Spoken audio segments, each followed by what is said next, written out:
Ada yang bilang gue pilih kasih sama HP gaming, katanya terlalu galak sama desain yang norak atau kamera yang cuma jadi pelengkap penderita. Tapi hari ini iQOO 15 Ultra hadir di meja gue dan jujur HP ini bikin gue bingung. Kalau gue bilang ini HP gaming, desainnya terlalu sopan, kameranya terlalu bagus. Tapi kalau gue bilang ini HP flagship biasa, dia punya senjata rahasia gaming di dalamnya. Guys, ini iQOO 15 Ultra. Snapdragon 8 Elite Gen 5, kipas internal, dan spek rata kanan. Gue udah pakai dan siksa HP ini selama 2 minggu. Dan hasilnya ada kejutan manis di performa dan audio, tapi ada juga realita pahit soal suhu yang harus lo tahu. Tonton video ini sampai habis karena move aside red magic. Ini adalah cara bikin gaming phone yang bener di 2026. Let's go.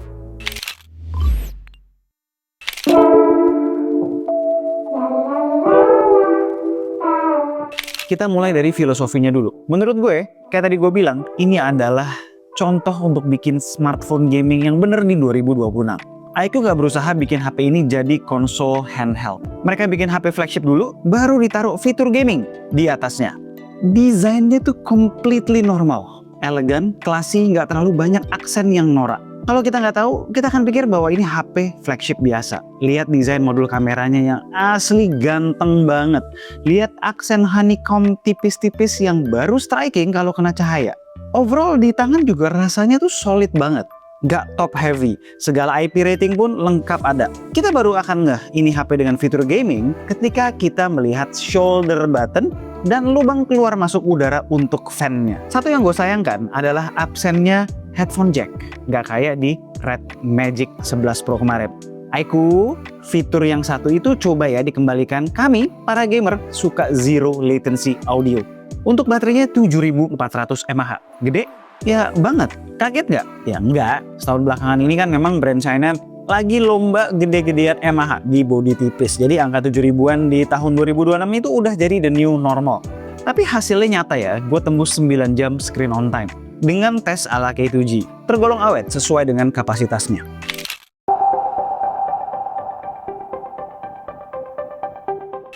Untuk layarnya, pakai panel Samsung terbaru resolusi 2K, 144Hz LTPO, standar flagship lah. Gue tes di bawah matahari jam 12 siang Jakarta, brightness-nya masih nonjok banget juga. Tapi ada satu hal ya yang bikin gue cukup kaget, speaker. Jujur aja biasanya speaker iQOO atau Vivo tuh ya oke lah, nggak spesial. Sering kali cempreng, terus mandi juga detailnya. Tapi di iQOO 15 Ultra ini sejarah baru. Out of the box, tanpa gue setting equalizer aneh-aneh, suaranya udah full, rich, and balance. Bassnya dapat, separasi instrumen juga lebih jelas. Dengerin nih.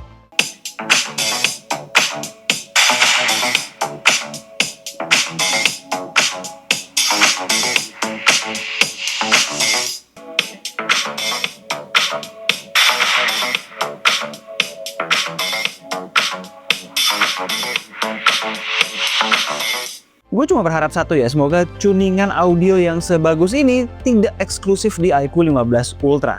Vivo, tolong turunin tuningan speaker di sini ke HP-HP yang sudah rilis sebelumnya. iQOO juga. Kayaknya udah saatnya ya, user Vivo dan iQOO dimanjakan telinganya juga.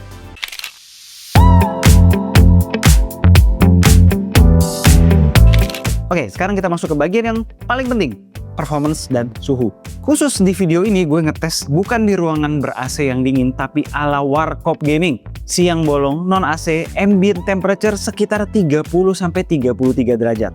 Ketika gue tes di Wuthering Wave, settingan rata kanan dengan frame generation on, kipas internalnya gue set kenceng. Hasilnya stabil di 120 fps selama 20 menit, tapi memang suhunya nangkring di 47-an derajat Celcius. Itu artinya 11-12 sama suhu di Red Magic 11 Pro.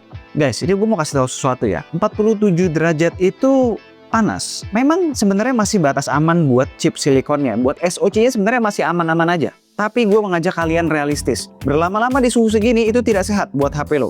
Dari baterai, koneksi-koneksi komponen itu sensitif sama panas yang berlebih dan berkepanjangan. Makanya gue prefer pasang fan cooler eksternal yang ada teknologi Peltiernya dan boom, suhu langsung terjun bebas, anteng di 30-an derajat. Jadi kesimpulan gue sebenarnya soal suhu ini masih sama ya. kayak di video Red Magic 11 Pro kemarin. Gold standard cooling smartphone masih dipegang oleh external fan berbasis Peltier.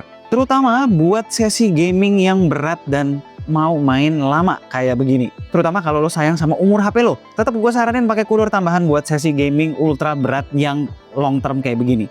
Udah deh, external fan aja.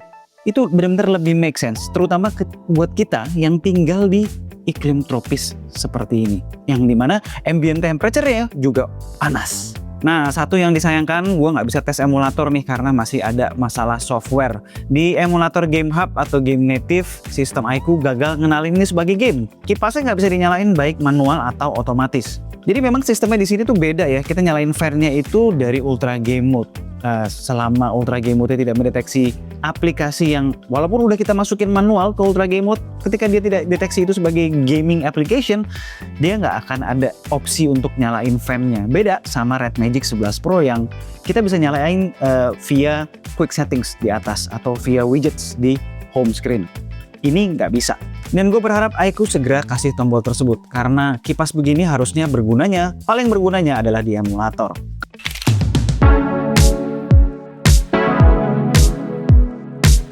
Kalau tadi Wuthering Waves yang rada berat, kita coba yang rada ringan. Genshin Impact. Di sini manajemen suhu iQOO 15 Ultra terasa lebih baik dari Red Magic 11 Pro. Pas gue adu head to head, suhu iQOO ini konsisten 2-3 derajat lebih dingin dibanding Red Magic 11 Pro. Ini bukti bahwa iQOO lebih mau untuk yang namanya optimize performance supaya tidak langsung panas dari awal. Dan bekerja sama dengan kipas internalnya, hasilnya kita bisa bermain game dengan lebih adem. Masuk ke yang lebih ringan lagi, sama ya, di Mobile Legends tuh iQOO 15 Ultra lebih dingin, lebih adem dibanding Red Magic 11 Pro. Hasilnya tangan nggak cepat keringetan ketika kita pakai push rank berlama-lama. Grip juga tetap enak. Terus masih berhubungan dengan gaming, jangan lupa ada physical trigger button yang sangat-sangat asik ketika kita pakai bermain FPS. Dan sentuhannya tuh berasa banget ya, tactile-nya tuh dapet banget.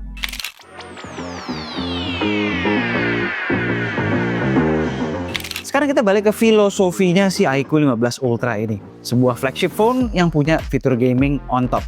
Nah, sebagai flagship phone, apa yang nggak boleh jelek? Betul, kamera. Gimana di sini kameranya? Buruk nggak? Jawabannya tidak sama sekali. Sensor utamanya Sony IMX921. Ini sensor yang cukup proper kita lihat di sebuah flagship.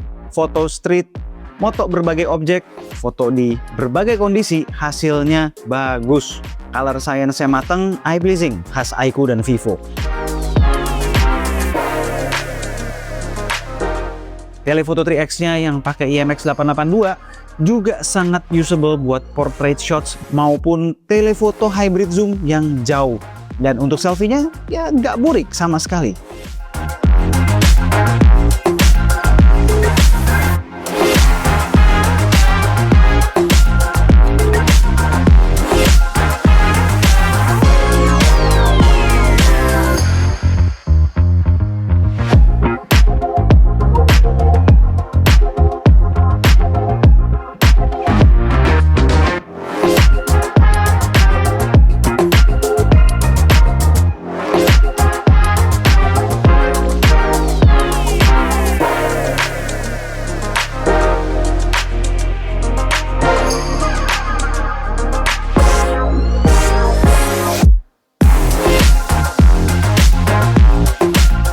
Pokoknya ini adalah HP yang aman banget buat bapak-bapak gamer atau kalian yang butuh satu smartphone buat segalanya. Lo dapat performa monster, tapi pas liburan keluarga, lo tetap bisa jadi fotografer handal. Beda ya dengan Red Magic 11 Pro kemarin. Ini selfie kameranya 4K 60 fps. Ya sesuai HP flagship. Kualitasnya bagus, stabil. Ini kalau vocal enhancement-nya gue nyalain supaya suara gue stand out. Stabil ya? Ya udah memang harusnya begini kalau HP udah belasan juta, 18 juta apalagi. Jangan menjadikan alasan demi gaming ini dikorbankan, kecuali emang HP gamingnya harganya cuma 12 juta, 10 juta gitu. Tapi kalau lo udah 18 juta, ya harus begini gitu. Harus all-rounder. Plus ada gamingnya, itu poinnya tuh seperti situ. Dan ini 4K 60 Bisa switch langsung ke kamera depan. Ini switch ke tele. 10 kali zoom, hybrid zoom. Masih usable banget. Balik ke tele 3x, 1 kali ultra wide. Ini di main kamera kita coba jalan. Nih main kamera juga stabil. Lagi mendung ya ini ya tuh. Hujan lagi. Udahan lah. Yang pasti kameranya video maupun foto ya flagship level gitu. Gue nggak bisa bilang selevel flagship yang memang jualan utamanya kamera, enggak. Cuman at least ini flagship grade. Terus kekurangannya kalau dibandingin dengan flagship ultra lain yang memang fokusnya di kamera, ya kayak misalnya gini, di portrait video itu cuma bisa di 1080p 30 fps, nggak bisa di 4K, nggak bisa di 1080 60. Terus juga nggak bisa telemakro. Nah ini kayak misalnya gue 3 kali ya nggak bisa ngezoom sampai segitu. Nah ini kelihatannya bagus kan, tapi sebenarnya ini adalah pakai main kamera nih. 1 kali 3 kali dia pakai main kamera karena telenya tidak support telemakro.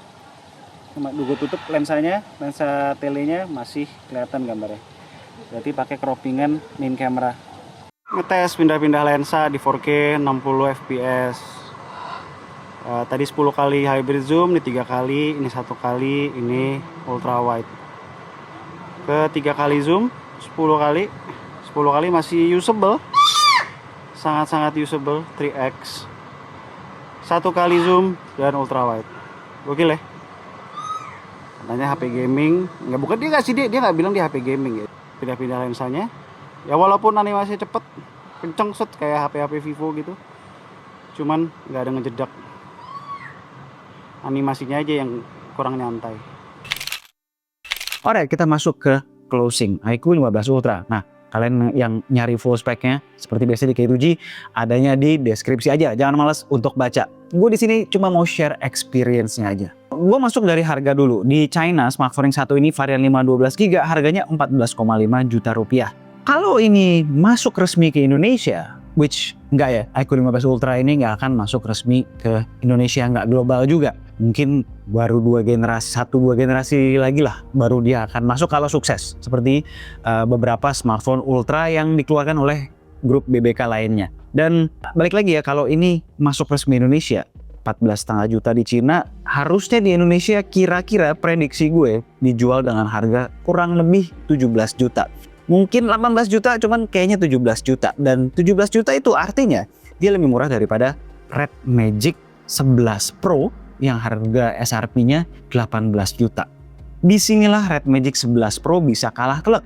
Dengan harga yang kemungkinan bisa lebih murah, iQOO 15 Ultra ngasih kita sebuah smartphone flagship all-rounder yang kebetulan punya fitur-fitur tambahan gaming di atasnya sebagai pelengkap. Artinya dia bukan smartphone yang cuma gokil buat main game, tapi kameranya bagus, desainnya mewah, nggak malu-maluin, speakernya out of the box udah mantep, dan performa yang solid. Menurut gue ini adalah tamparan keras dari iQOO buat smartphone gaming yang lain. Smartphone gaming yang bener-bener cuma mikirin gaming side of the phone aja. Fitur-fitur lainnya seolah dibikin pincang, dikesampingkan. Itulah yang menurut gue jadi demise atau turunnya pamor ROG Phone. Karena ROG Phone terlalu fokus pada gaming menurut gue. Dan sama lah kayak ini kemarin, Red Magic malah justru lebih terlalu fokus lagi sama gaming. Jadi phone side of it kayak dilupakan. Dan ini tidak terjadi di iQOO 15 Ultra. Dan ini mungkin juga sama ya kayak si Unruin segala macem. Menurut gue approach mereka tuh bener. Mereka bikin gaming phone yang sebenarnya nggak gaming amat. Mereka bikin ultra flagship phone sebenarnya, yang dimana embel-embel ultra itu menandakan added features yang ditambahkan dari sisi gamingnya. Itu menurut gue approach yang lebih proper dan bisa sustainable secara bisnis model ke target marketnya dalam waktu yang lebih lama. Oh tadi gue bilang ya, iQOO 15 Ultra tidak akan masuk resmi ke Indonesia, tapi iQOO bawa satu smartphone yang bakal resmi 100%.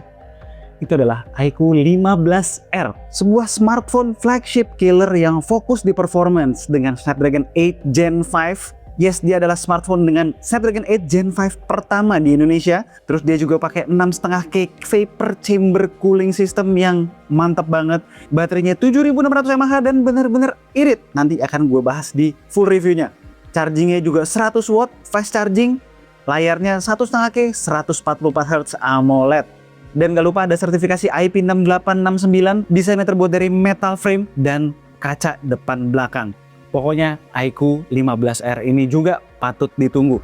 Tungguin nanti reviewnya. Sekitar tanggal 20-an Februari pas habis launching. Alright, sekian aja video dari gue kali ini. Gue Alesa, and this is K2G. Tunggu racun-racun kami berikutnya. Ciao.